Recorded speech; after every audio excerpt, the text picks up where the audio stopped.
what have I just done?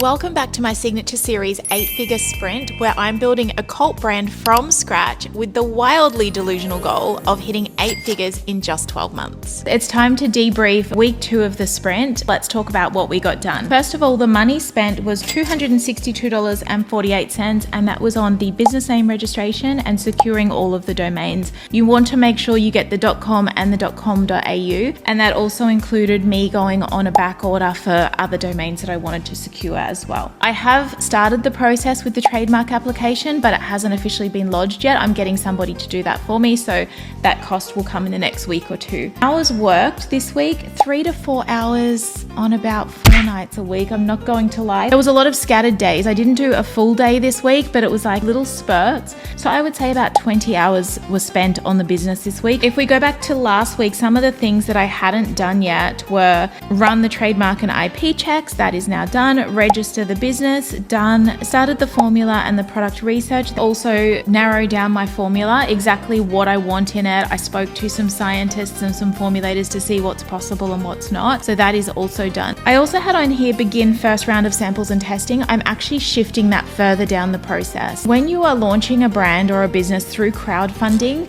it's a little bit of a different process. This is pre-launch, pre-revenue, so I don't have a physical product to sell yet.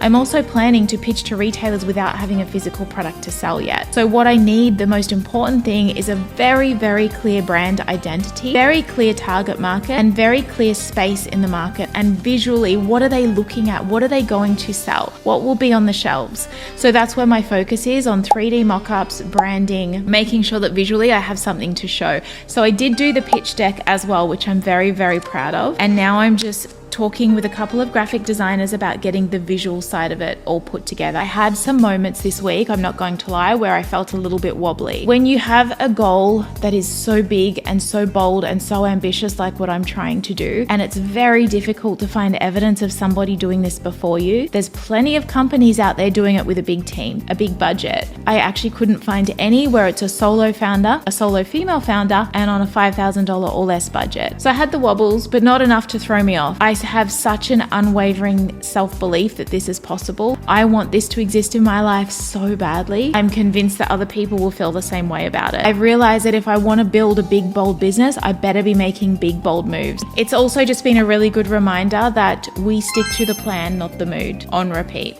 Shit's getting real. Next week, we're switching from concept to launch prep. It's about to get juicy. MOQ?